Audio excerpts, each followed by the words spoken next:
of talks pushing for Iran to accept the diplomatic off-ramp. And directly after the US strikes, we've been at the heart of a collective drive with partners to get back to negotiations. My right honourable friend, the Prime Minister, has spoken to President Trump. I have spoken to Marco Rubio and Israeli Foreign Minister Saar.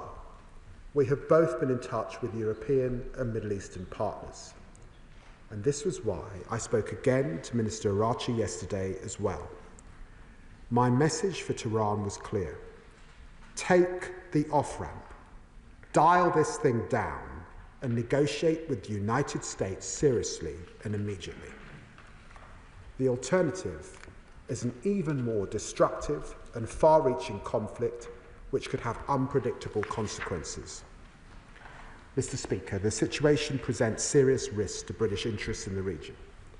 Having moved in additional assets on a precautionary basis, force protection is at its highest levels. Be in no doubt, we are prepared to defend our personnel, our assets, and those of our allies and partners. We are closely monitoring how energy markets are responding to the conflict, and we have been extremely clear with the Iranians. Any action to blockade the Straits of Hormuz would be a monumental act of economic self-harm, making a diplomatic solution even harder. Mr. Speaker, we are also maintaining sharp focus on other conflicts in the region. First and foremost, the catastrophic plight of Gazans and the ongoing ordeal of the hostages and their loved ones, all fearing that this war leaves them forgotten.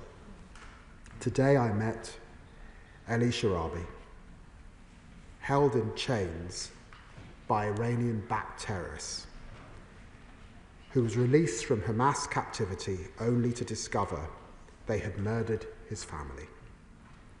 Last week, Israeli Defense Forces recovered the bodies of 2 hostages, as well as that of Shai Levinson, an Israeli and British family killed on October the 7th,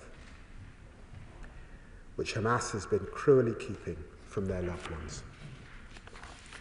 And Palestinian civilians, 500,000 facing starvation, over 400 reportedly killed in recent weeks trying to access food, while Gazan hospitals have had to stop services vital for childbirth and emergency surgeries.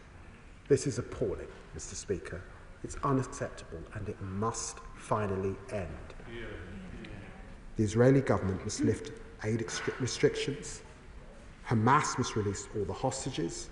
An immediate ceasefire has never been more urgent.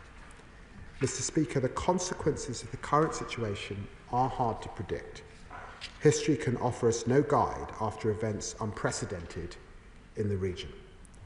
The government has sought to react quickly to the twists and turns of recent weeks while maintaining focus on where British interests lie. A lasting end to Iran's nuclear programme, a de-escalation of tensions, and security for our people across the region. We will continue to persevere with diplomacy. I commend this statement to the House. Shadow Secretary of State Dame Priti Patel. Thank you, Mr. Speaker. 2 weeks ago, the IAEA produced a report that was damning on the Iranian regime. Iran was not cooperating, breaching its obligations